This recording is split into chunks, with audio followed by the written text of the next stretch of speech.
Okay friends, good morning to all of you. हम लोग dividend policy के बारे में चर्चा कर रहे थे, ठीक है। तो dividend policy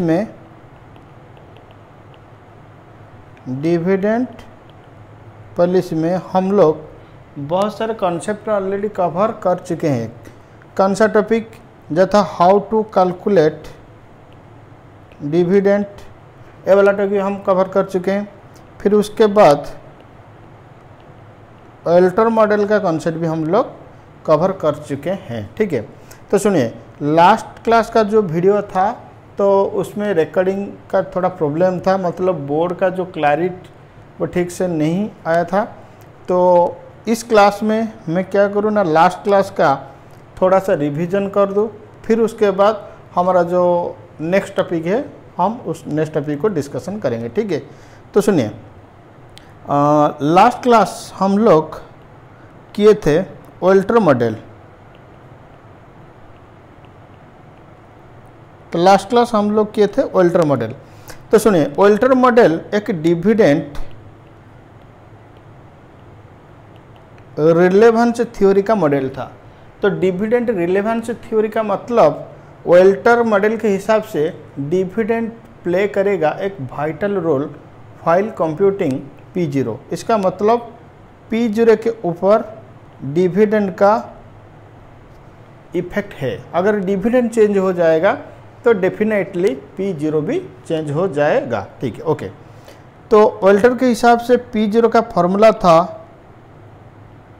DPS divide by KE plus R by KE into EPS minus DPS whole divide by KE।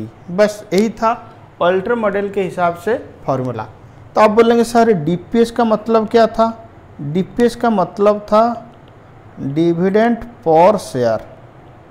DPS का मतलब था डिविडेंड पर शेयर। फिर आप बोलेंगे सर KE का मतलब क्या था? KE का मतलब था कॉस्ट ऑफ इक्विटी। अच्छा सर, R का मतलब होता था rate of return on investment. Okay sir, EPS का मतलब क्या था? EPS का मतलब अर्निंग पर शेयर। ओके, तो यही था P0 कैलकुलेशन कौन सा मॉडल के हिसाब से? ऑल्टर मॉडल के हिसाब से। तो ठीक है, तो देखिए लास्ट क्लास में जो वीडियो का प्रॉब्लम था वो वीडियो आई थिंक इतना ख़राब नहीं है कि आपको समझ में नहीं आएगा। थोड़ा सा विजिबिलिटी का प्रॉब्लम था। मैं जब रिकॉर्डिंग कर रहा था और कैमरा सेटिंग में थोड़ा प्रॉब्लम था, तो कृपया उस वीडियो को एक बार एडजस्ट करके 2 बार या 3 बार या 4 बार देख लीजिए। अब मेरा ऑडियो में कोई भी प्रॉब्लम नहीं है, मेरा वीडियो में प्रॉब्लम था, मतलब बोर्ड का क्लैरिटी ठीक से नहीं आया था। तो मैं यही उम्मीद करता हूँ कि आप लोग से कि आप उस वीडियो को थोड़ा एडजस्ट करेंगे, देखेंगे। अगर नहीं समझ में आएगा तो फिर कमेंट बॉक्स में आप लोग लिख दीजिए कि सारे क्लास और एक बार अपलोड कर दीजिए, हम और एक बार रिकॉर्डिंग करके अपलोड करेंगे। तो ठीक है, तो आज हम लोग बहुत इम्पोर्टेंट मॉडल कवर करेंगे जिसका नाम है ग्रोथ मॉडल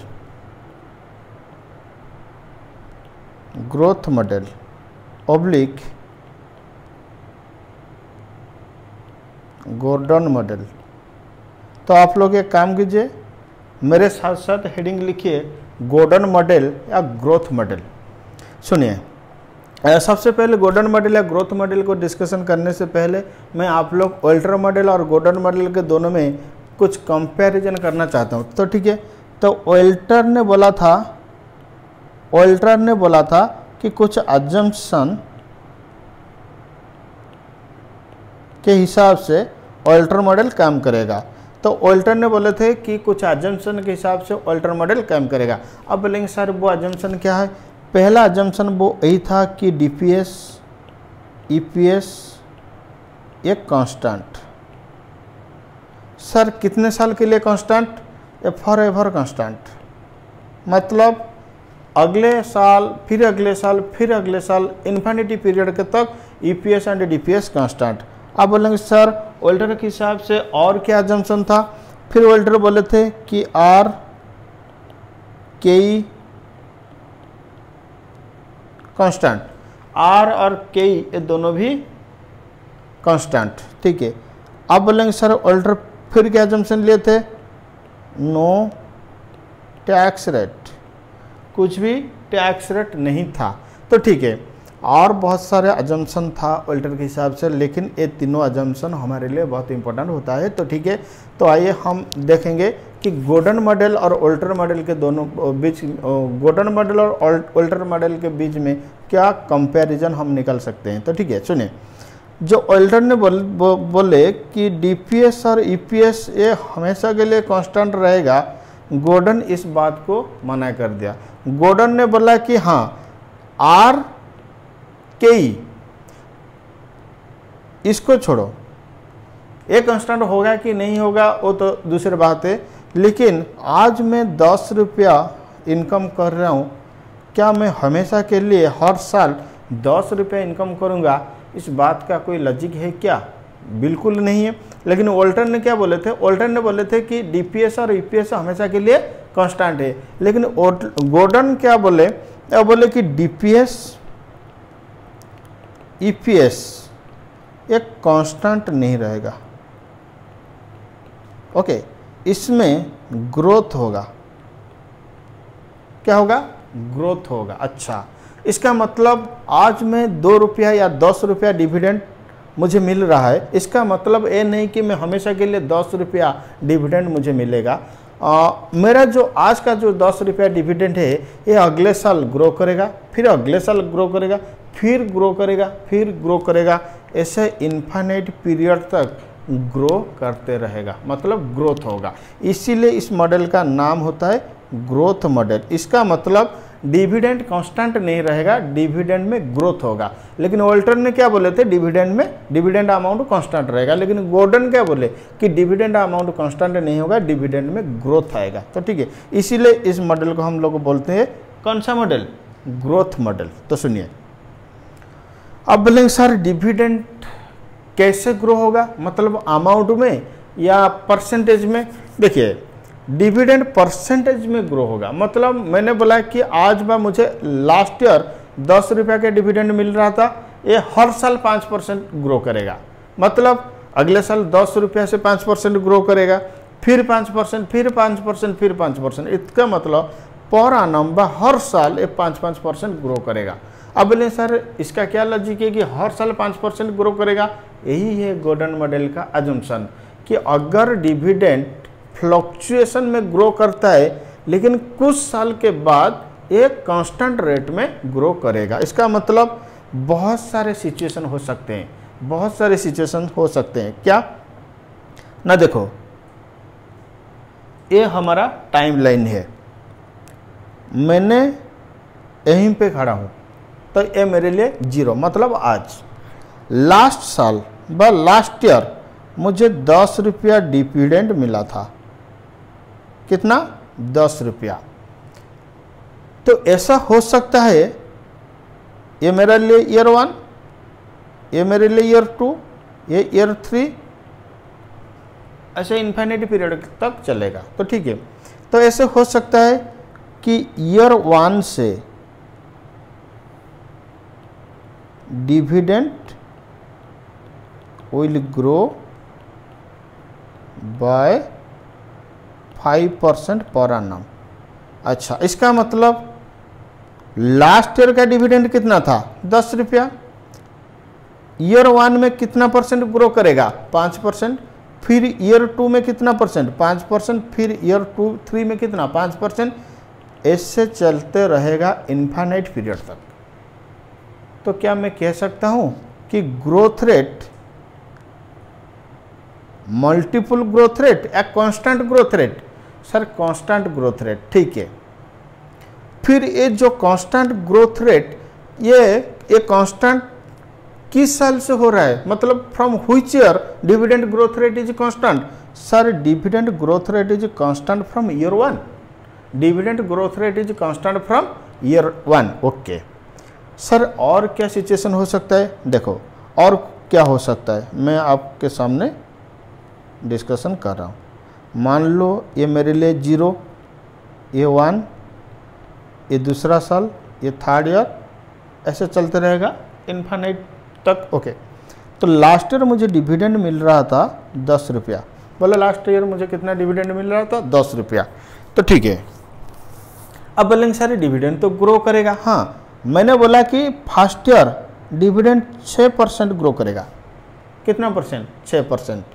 लेकिन ईयर 2 मतलब ये मेरे लिए हो गया फर्स्ट ईयर, ये ईयर 2 से मेरा डिविडेंड ग्रो करेगा हर साल 5%। तो dividend will grow by 5% per annum. मतलब ईयर 1 का डिविडेंड 6% जो कांस्टेंट नहीं है, लेकिन ईयर 2 से मेरा डिविडेंड ग्रोथ का डिविडेंड का जो ग्रोथ रेट उसमें कांस्टेंट, वो कांस्टेंट हो गया, कितना परसेंट, 5%। आप बोलो कि ये जो मल्टीपल ग्रोथ रेट या सिंगल ग्रोथ रेट है, ये सिंगल ग्रोथ रेट नहीं है, ये मल्टीपल ग्रोथ रेट। तो जो पहला साल है वो वेरिएबल ग्रोथ रेट, मतलब वो ये कांस्टेंट ग्रोथ रेट नहीं है, लेकिन कांस्टेंट कब से हो रहा है, ईयर 2 से। अच्छा अब बोलेंगे सर और क्या हो सकता है, देखिए और ऐसे भी हो सकता है, कैसे, देखिए ये मेरे लिए 0, ये होता है डिविडेंड, लास्ट ईयर का डिविडेंड 10 रुपया, first year dividend will grow by 6%। अच्छा second year dividend will grow by 7%, लेकिन थर्ड ईयर से मेरा डिविडेंड 5% में ग्रो करेगा, 5% में ग्रो करेगा, कितना साल के लिए, इन्फाइनाइट पीरियड के लिए। अच्छा इसका मतलब हमारा डिविडेंड 2 साल के लिए वेरिएबल रेट में ग्रो कर रहा है, लेकिन थर्ड ईयर से हमारा डिविडेंड का जो ग्रोथ रेट होता है वो कांस्टेंट हो जाता है 5%। इसका मतलब ऐसे सिचुएशन हो सकता है डिविडेंड फर्स्ट 3 ईयर ग्रो किया वेरिएबल रेट में, लेकिन 4th ईयर से कांस्टेंट हो गया।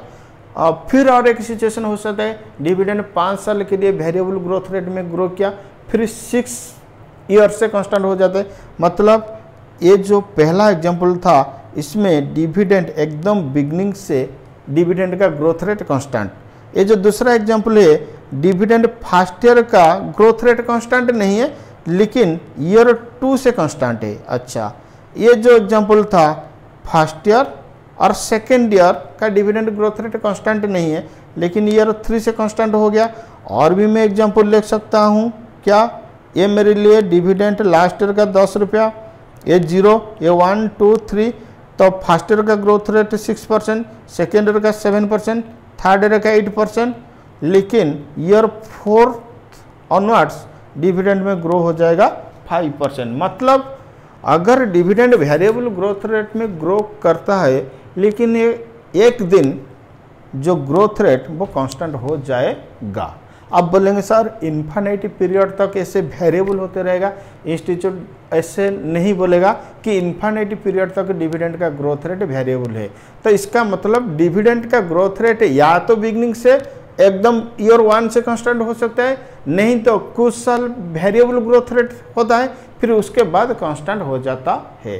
तो यह सब कॉन्सेप्ट के ऊपर हम लोग का गॉर्डन मॉडल क्या डिपेंड करता है। तो ठीक है, आइए हम एक एक सिचुएशन डिस्कशन करेंगे। तो बोलो क्या क्या हो सकता है हमारे लिए सिचुएशन।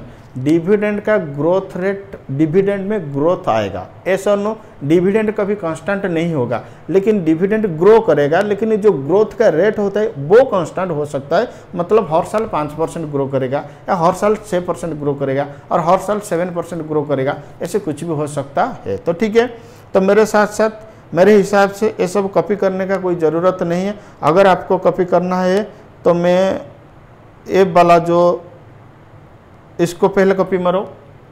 जो लोग इस क्लास को यूट्यूब में देखते हो तो एक काम करो, इस पेज का स्क्रीनशॉट लेके लिखते रहो, फिर इसका स्क्रीनशॉट लेके लिखते रहो। ओके हो गया, फिर इसका स्क्रीनशॉट ले लो। ठीक है, तो आप लोग वीडियो पॉज करके पहले नोट बनाओ, फिर उसके बाद वीडियो चालू करो, लेकिन मैं आप लोगों के लिए वेट नहीं करूँगा। तो लिखो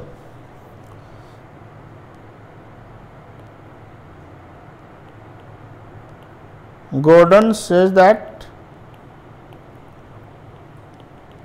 dividend amount will not be constant, but it will grow by a particular percentage, जिसको हम बोलेंगे ग्रोथ रेट। जो पर्टिकुलर परसेंट में डिविडेंड ग्रो करेगा उसको हम लोग बोलेंगे क्या, ग्रोथ रेट। ओके, फिर उसके बाद लिखो growth rate will constant, growth rate will constant, full stop. There may be the following situation. There may be the following situations. ये सब सिचुएशन हो सकता है। बोलो case 1,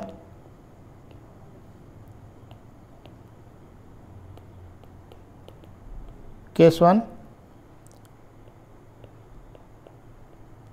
growth rate is constant from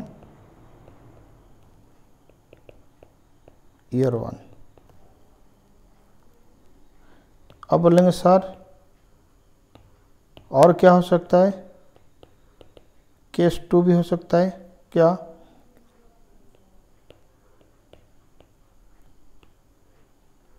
growth rate is not constant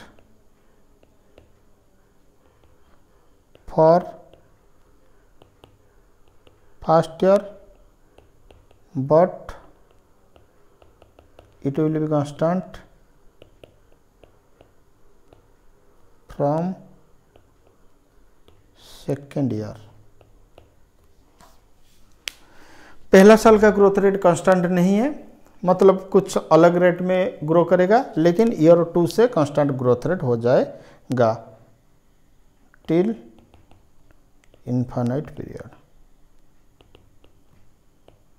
okay, आप बोलेंगे sir और क्या सिचुएशन हो सकता है, डेफिनेटली हो सकता है केस 3। अच्छा, जो फर्स्ट ईयर का ग्रोथ रेट नॉट कांस्टेंट, मैंने उसको नाम दे देता हूं वेरिएबल ग्रोथ रेट।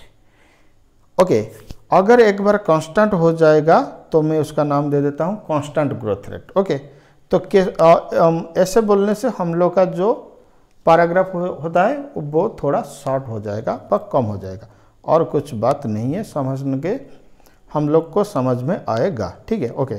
तो केस 3 बोलो क्या हो सकता है, तो केस 3 हो सकता है growth rate vary for first year and second year and constant from third year. आप बोलेंगे सर और क्या केस हो सकता है, और केस 4 भी हो सकता है क्या, ग्रोथ रेट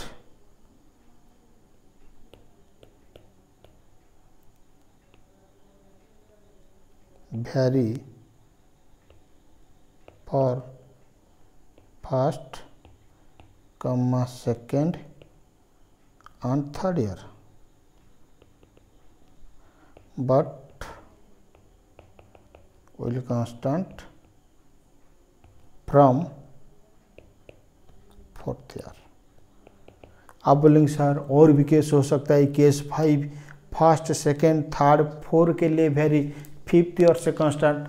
फिर कुछ लोग ऐसे बोलेंगे सर और केस 6 भी हो सकता है, first, second, third, 4, first, second, third, 4, fifth very, sixth year के बस 6th ईयर से कांस्टेंट हो जाएगा। और कुछ भी हो सकता है, सिर्फ केस 4 नहीं, case 5, case 6, case 7, case 8, case 9, case 10 कुछ भी हो सकता है। लेकिन इस चारों केस में हम लोग को कंसेप्ट समझ में आएगा। अगर ग्रोथ रेट 15 साल के बाद कांस्टेंट होता है तो फिर भी हम लोग कैलकुलेशन कर पाएंगे। तो ठीक है, तो मैंने आप लोग को अभी लिखवाता हूँ कि हम कैसे कैलकुलेशन करेंगे। तो लिखो कैलकुलेशन ऑफ P0 मतलब value of share. Calculation of P0 मतलब वैल्यू ऑफ शेयर। तो फिर वैल्यू ऑफ शेयर हम कैसे कैलकुलेशन करेंगे ना, गॉर्डन मॉडल के हिसाब से कैलकुलेशन करेंगे। किस मॉडल के हिसाब से?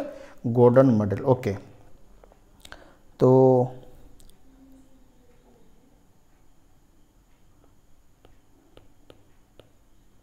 growth rate constant from year 1,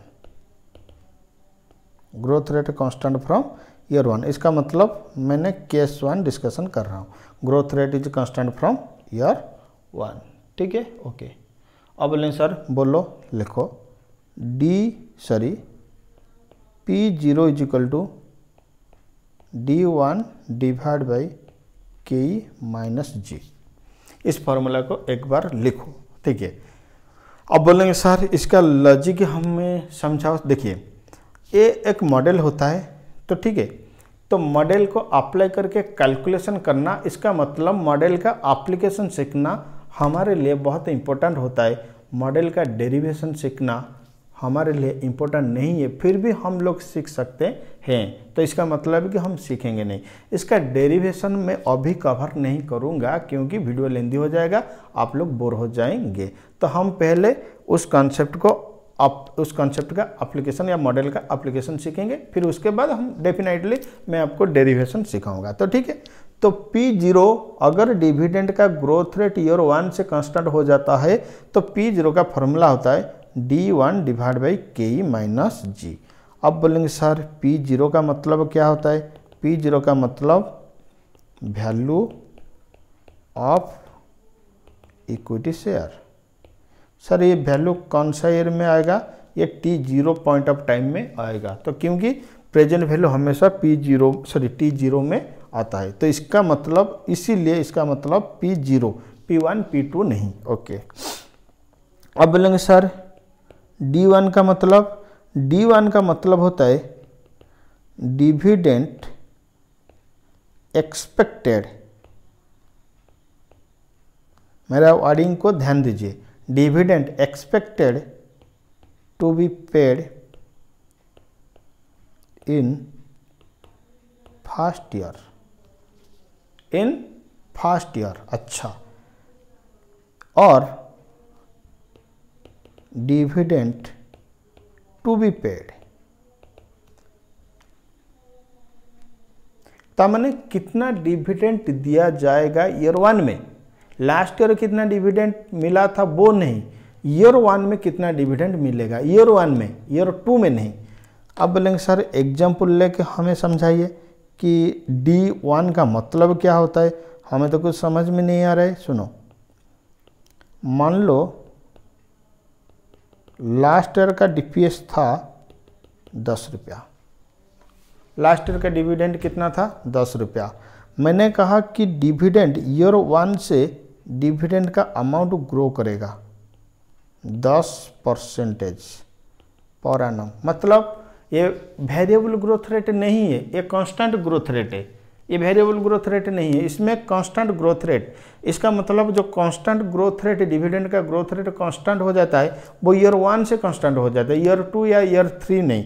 इसका मतलब अगर लास्ट ईयर का डिविडेंड 10 रुपया था, मैंने बोला कि ईयर 1 से वो कॉन्स्टेंटली 10% बढ़ेगा।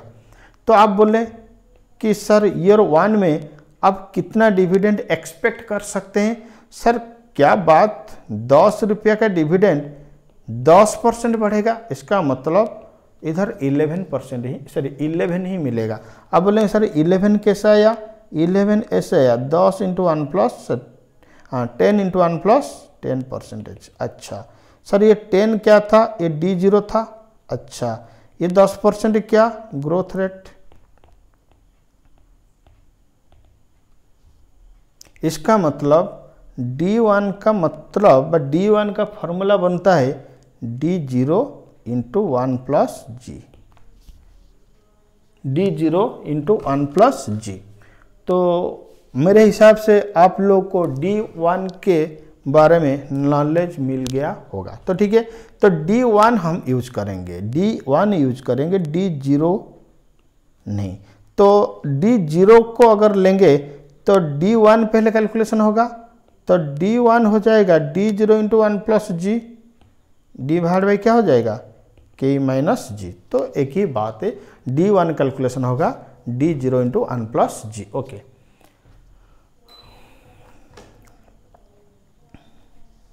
अब बोलेंगे सर K का मतलब क्या होता है। हम लोग को पता है अल्टर मॉडल में K का मतलब क्या होता है, फिर भी हम लोग इधर लिखेंगे कि K का मतलब क्या होता है। तो लिखो K का मतलब होता है कॉस्ट ऑफ इक्विटी। क्या होता है, कॉस्ट ऑफ इक्विटी। सर और कुछ दूसरा नाम है तो काइंडली इसका जो पिछले वाले वीडियो में मैं K का बहुत सारा नाम लिखवाया था, तो काइंडली आप लोग उस नोट्स को रीड करिए। तो ठीक है, अब बोलेंगे सर इसमें और एक नया टर्म आ रहा है कि जी। क्या आ रहा है, जी। अब बोलेंगे सर जी का मतलब क्या होता है। जी का मतलब होता है कांस्टेंट ग्रोथ रेट। हम ग्रोथ रेट नहीं बोलेंगे, हम बोलेंगे कांस्टेंट ग्रोथ रेट, क्योंकि हम लोग ऑलरेडी देख चुके हैं कि वेरिएबल ग्रोथ रेट भी आ सकता है और कांस्टेंट ग्रोथ रेट भी आ सकता है। तो इस फॉर्मूला में हम जो यूज करेंगे वो कांस्टेंट वाला ग्रोथ रेट को ही यूज करेंगे। ठीक है, तो ये था मेरा पहला केस, केस 1। अगर डिविडेंड का ग्रोथ रेट ईयर 1 से कांस्टेंट हो रहा है तो हम कैसे कैलकुलेशन करेंगे P0। आप बोलेंगे सर इस केस के लिए हमें एक एग्जाम्पल करवाइए। तो ठीक है, लिखो एग्जाम्पल।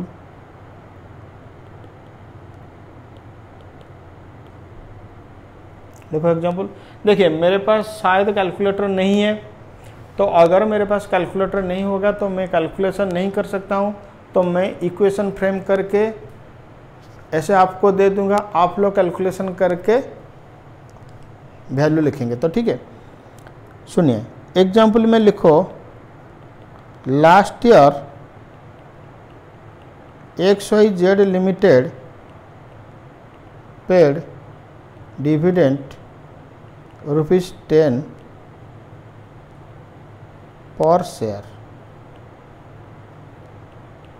एक शेयर के लिए लास्ट ईयर XYZ लिमिटेड पे किया था 10 रुपया dividend. Okay, dividend is expected to be grow by 5% per annum each year from next year। इसका मतलब नेक्स्ट ईयर से डिविडेंड, हर साल का डिविडेंड 5% ग्रो करेगा। नेक्स्ट ईयर से हर साल का डिविडेंड 5% ग्रो करेगा। तो इसका मतलब ये जो डिविडेंड का ग्रोथ रेट ये ईयर 1 से कांस्टेंट हो जाता है, ईयर 1 से 5%। कई आपके सामने 10%, कई आपके सामने 10%। तो कैलकुलेट P0। देखो अगर ग्रोथ रेट का कॉन्सेप्ट है, अगर ग्रोथ रेट का कॉन्सेप्ट है तो हमेशा गोल्डन मॉडल ही लगेगा, कभी भी अल्टर मॉडल नहीं लगेगा। क्वेश्चन साइलेंट रहेगा तो भी गोल्डन मॉडल लगेगा। आप बोलेंगे सर हम अल्टर मॉडल लगा के सॉल्व करेंगे, आपका आंसर मार्क नहीं मिलेगा, क्योंकि ग्रोथ रेट का कॉन्सेप्ट में क्वेश्चन में होगा तो हमेशा कौन सा कॉन्सेप्ट लगेगा, गोल्डन मॉडल। तो कैलकुलेट P0 लिखो मेरे साथ साथ सॉल्यूशन, जरा बोलो। इस क्वेश्चन में जो growth rate, growth rate year 1 से कांस्टेंट हो रहा है ना कुछ साल वेरी उसके बाद कांस्टेंट, सर ईयर 1 से कांस्टेंट हो रहा है। तो ठीक है, तो आइए मेरे साथ साथ, अगर डिविडेंड का ग्रोथ रेट ईयर 1 से कांस्टेंट हो जाएगा तो P0 का फॉर्मूला होता है D1 डिवाइड बाई के माइनस जी। तो P0 का फॉर्मूला हो जाता है D1 डिवाइड बाई के माइनस जी। अब बोलेंगे सर D1 क्या होता है, D1 होता है D0 इंटू 1 प्लस जी। अच्छा, लास्ट ईयर का डिविडेंड कितना था, सर लास्ट ईयर का डिविडेंड 10% था। तो ठीक है, कितना परसेंट ग्रो करेगा, 5%, इसका मतलब 10.5 मिलेगा। तो expected dividend by dividend to be paid in year 1 is 10.5। Okay, आप बोलेंगे सर के तो क्वेश्चन में दिया हुआ है। सर आप बोलेंगे सर ग्रोथ रेट, सर हाँ जी तो क्वेश्चन में दिया हुआ है कि 5%, ज़रा लगाया हुआ फॉर्मूला। तो P0 हो जाएगा 10.5 divide by 10% minus 5% is equal to 10.5 divide by 5%, 10.5 divide by 5% is equal to, आप कैलकुलेशन करके मुझे बताइए कि 10.5 डिवाइड बाई 5% कितना आ रहा है। मेरे पास तो कैलकुलेटर नहीं है तो मैं मेरा मोबाइल यूज कर सकता हूँ। तो ठीक है, लेकिन नेक्स्ट क्लास से मैं कैलकुलेटर लेके आऊँगा।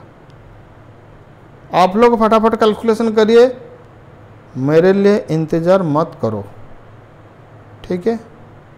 ओके,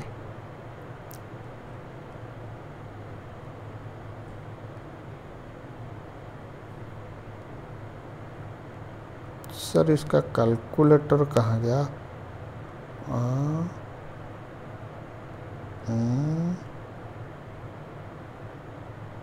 टूल में होगा।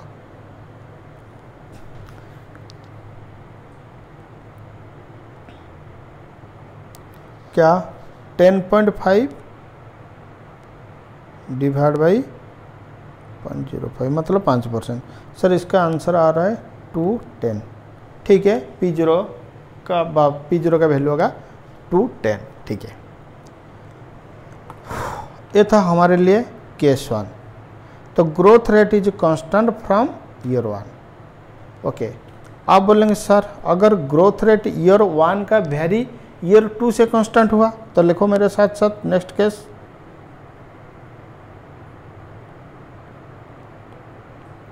Growth rate very for first year but constant from second year. मतलब सेकेंड ईयर से ग्रोथ रेट कांस्टेंट हो जाएगा। कितने साल के लिए कांस्टेंट, इन्फिनिट पीरियड के लिए कांस्टेंट। ठीक है सर, P0 का फॉर्मूला बताइए। लिखो P0 is equal to D1 divide by 1 plus के टू दी पर 1। जरा इक्वेशन को मार्क करो। P0 का फॉर्मूला हो जाएगा D1 डिवाइड बाई 1 प्लस के to the power 1 plus D2 divide by के माइनस जी। जिस ईयर से डिविडेंड कांस्टेंट हुआ उस ईयर में डिवाइड होगा के minus G into 1 by 1 plus के टू दी पर 1। अब बोलेंगे सर ये इक्वेशन का मतलब क्या होता है। मैंने बोला ना डेरिवेशन अभी हम कवर नहीं करेंगे, सिर्फ इक्वेशन सीखेंगे। तो आप लोग 2-3 इक्वेशन के बाद खुद इक्वेशन फ्रेम कर पाएंगे। तो इतना भरोसा मेरे ऊपर रखो। तो देखिए टेक्निक क्या है, ये मेरे लिए फर्स्ट ईयर, ये सेकेंड ईयर से कांस्टेंट हो रहा है इन्फिनिट पीरियड के लिए। फर्स्ट ईयर का ग्रोथ रेट अलग होता है, लेकिन सेकेंड ईयर से इन्फिनिट पीरियड तक ग्रोथ रेट कांस्टेंट हो जाता है।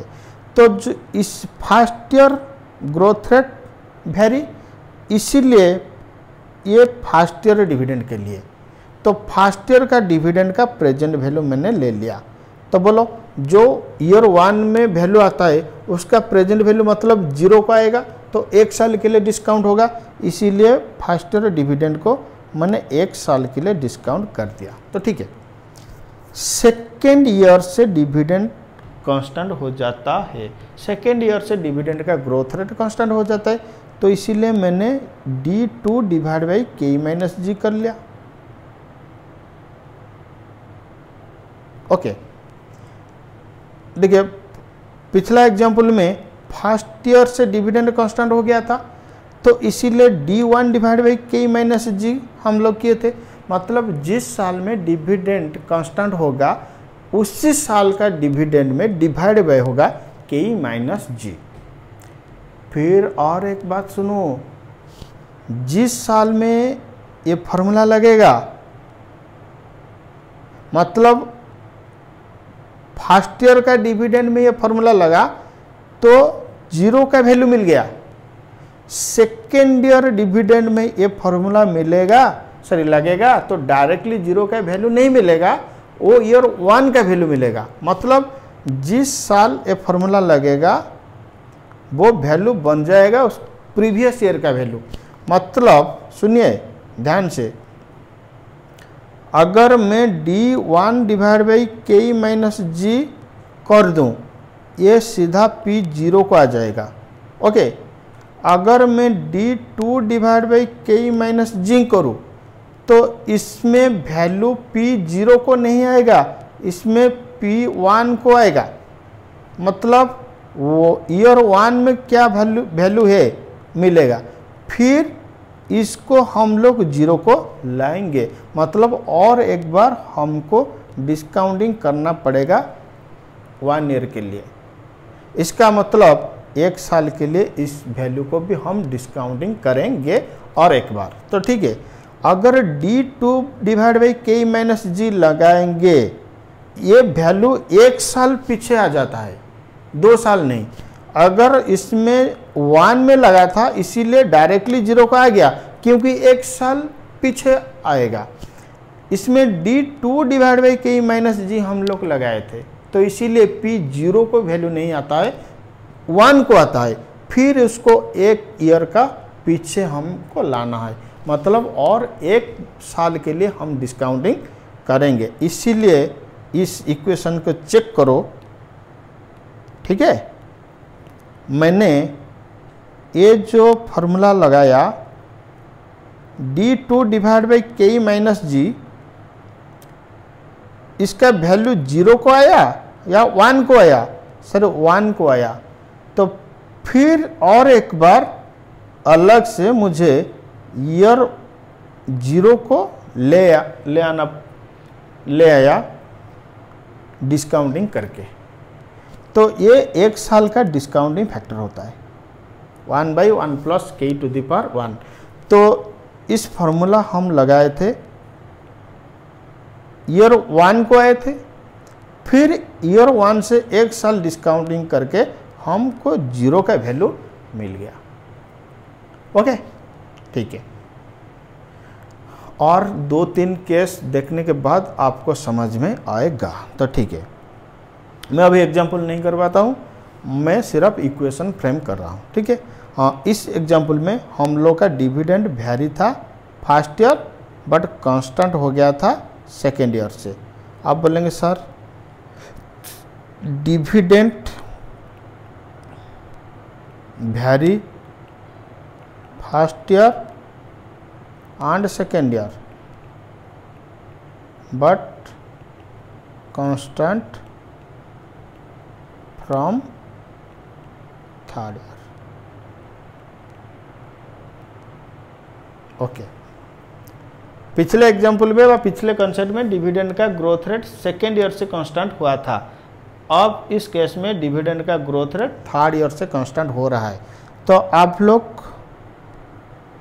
थोड़ा कोशिश कीजिए, ये ईयर 1, ये ईयर 2, ये ईयर 3, ये ऐसे इन्फिनिटी चलेगा। ईयर 1 का डिविडेंड को हम लोग बोलेंगे D1। तो ये वेरिएबल में आता है या ग्रोथ में कांस्टेंट में आता है? वेरिएबल में। इसका मतलब इसका प्रेजेंट वैल्यू हम लाएंगे, 1 साल डिस्काउंटिंग करेंगे। ये होता है डिविडेंड 2। बट सेकेंड ईयर का डिविडेंड, ये जो सेकेंड ईयर का डिविडेंड वो कांस्टेंट ग्रोथ रेट में आता है या वेरिएबल ग्रोथ रेट में आता है? सर वेरिएबल ग्रोथ रेट में आता है, तो इसीलिए इसका भी प्रेजेंट वैल्यू हम लेंगे। मतलब इसका जो प्रेजेंट वैल्यू लेंगे 1 साल के लिए या 2 साल के लिए, क्योंकि 0 को लाना है तो 2 साल के लिए पीछे आएगा। ये जो D3 आएगा, अच्छा ये जो D3 आएगा ये वेरिएबल ग्रोथ रेट में आएगा या कांस्टेंट ग्रोथ रेट में आएगा? सर कांस्टेंट ग्रोथ रेट में। इसका मतलब इधर डिवाइड बाय होगा के माइनस जी। क्या डिवाइड होगा? के माइनस जी। अगर D3 में मैंने डिवाइड बाय कर लिया के माइनस जी, वो कौन सा ईयर का वैल्यू मिलेगा? सर ईयर 2 का वैल्यू मिलेगा। कौन सा ईयर का वैल्यू मिलेगा? 2 ईयर का। क्यों? जिस साल ये फॉर्मूला लगता है वो वैल्यू 1 साल पीछे आ जाता है। तो 1 में लगा था, डायरेक्टली हमको 0 का वैल्यू मिल गया था। 2 में लगा था तो 1 का वैल्यू मिला था। 2 में जो लगा था 1 का वैल्यू मिला था, फिर 1 साल का डिस्काउंटिंग करके हम 0 को लाए थे। अब कब लग रहा है? ईयर 3 में। तो 3 में अगर इस वाला फॉर्मूला लगेगा तो वैल्यू किधर आ जाएगा? D2। फिर इसको हम डिस्काउंटिंग करके लाएंगे कहाँ तक? 0 तक। बोलो 1 साल का डिस्काउंटिंग फैक्टर यूज होगा या 2 साल का डिस्काउंटिंग फैक्टर यूज होगा? सर 2 साल का डिस्काउंटिंग फैक्टर यूज होगा। तो 2 साल का डिस्काउंटिंग फैक्टर होता है 1/1 प्लस के टू द पावर, बोलो कितना? 2। 1/1 प्लस के टू द पावर 2। चेक करो, जिस साल से डिविडेंड का ग्रोथ रेट कांस्टेंट हो रहा है उसी साल का डिविडेंड में ये डिवाइड बाय होगा, मतलब 3 इधर एक कम होके डिस्काउंटिंग होगा। अब बोलेंगे sir very from, sorry very from नहीं, वेरी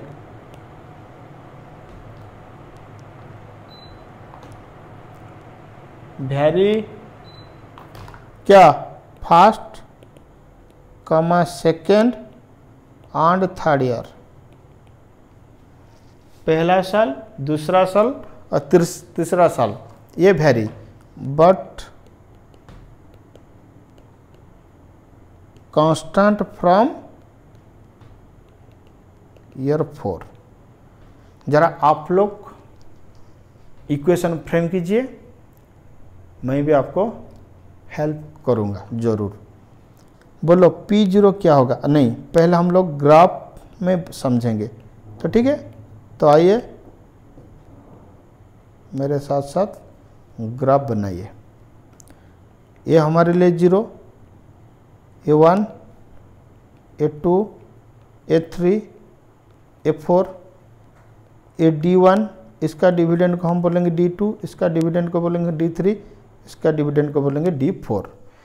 अब चेक करो डिविडेंड कांस्टेंट कब से हो रहा है? सर ईयर 4 से हो रहा है, मतलब 4 का डिविडेंड कांस्टेंट में आएगा। 1, 2, 3 का डिविडेंड कांस्टेंट में नहीं आएगा, वो वैरी में आएगा। तो जो वैरी में आया ये 1 साल पीछे आएगा, ये 2 साल पीछे आएगा, ये 3 साल पीछे आएगा। इधर फार्मूला लगाएगा डिवाइड बाई के माइनस जी, इधर फार्मूला लगेगा कि के माइनस जी। अगर 4 में फार्मूला लगा कि के माइनस जी डिवाइड हुआ, इसका मतलब इसका वैल्यू 3 को आ जाएगा।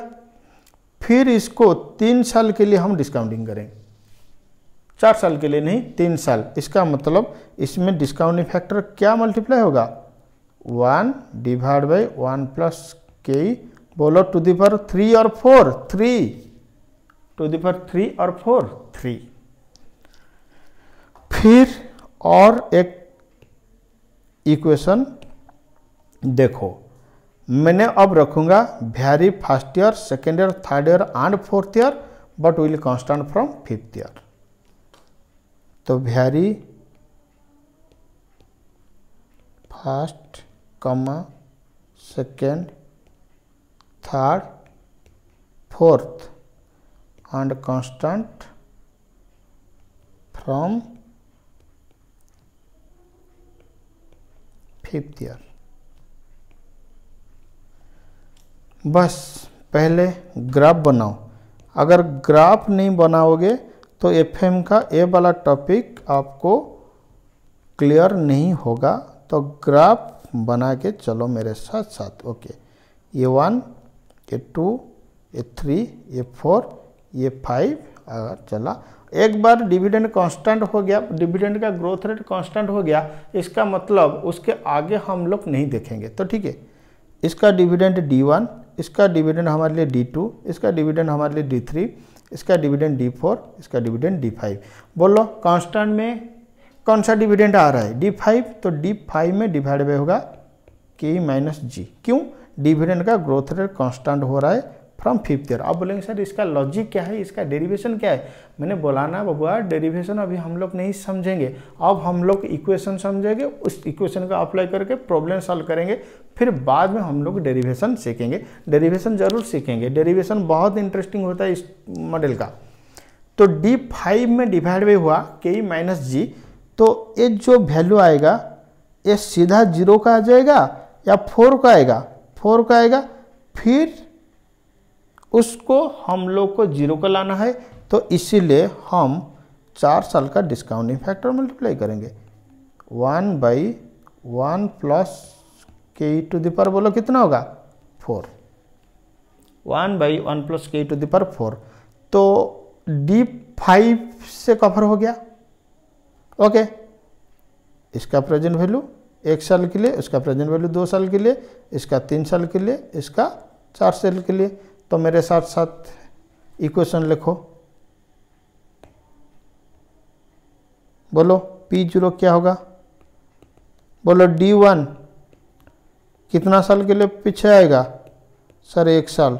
तो जो 1 साल पीछे आता है डिवाइड बाय होता है 1 plus K to the power 1। Okay, plus D2 1 plus K to the power 2, plus D3 तीन साल पीछे आएगा, तो 1 plus K to the power 3, plus D4 divide by 1 plus K to the power 4, plus D5 क्या divide by 1 plus K to the power 5 कर दो?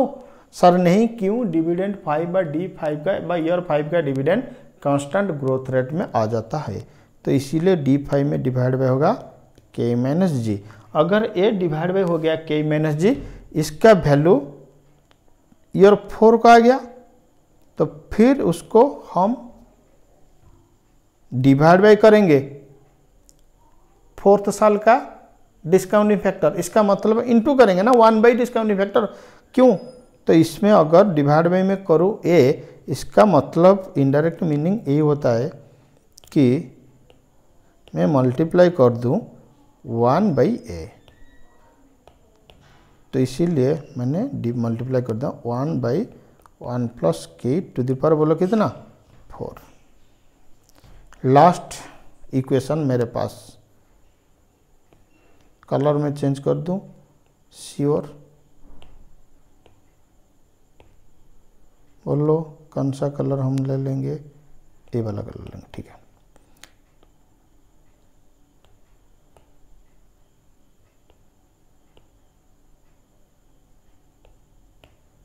Dividend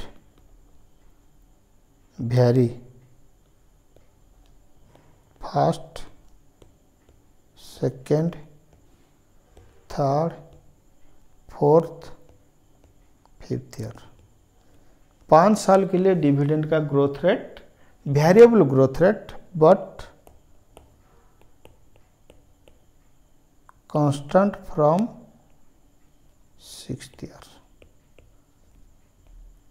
सुनो, dividend का अमाउंट कांस्टेंट नहीं है, ग्रोथ रेट कांस्टेंट है। फिर समझेंगे कि सर डिविडेंड कांस्टेंट हो गया। डिविडेंड इधर कांस्टेंट नहीं होता है, डिविडेंड जो ग्रोथ करेगा ग्रोथ रेट कांस्टेंट है। ओके, इसके पीछे में क्या लिखा था?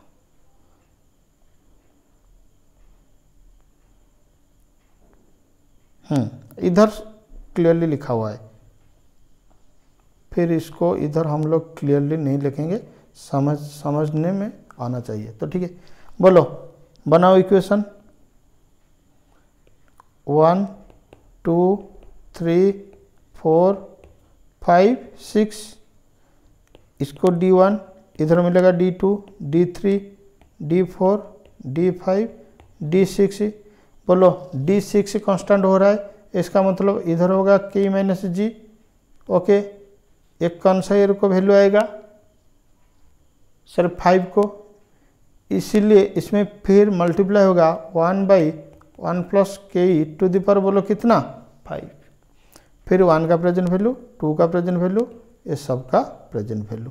बोलो इक्वेशन क्या होगा P0 इजिकल टू, बोलो इक्वेशन क्या होगा P0 इजिकल टू क्या होगा sir D1 divide by 1 plus के to the power 1, okay, plus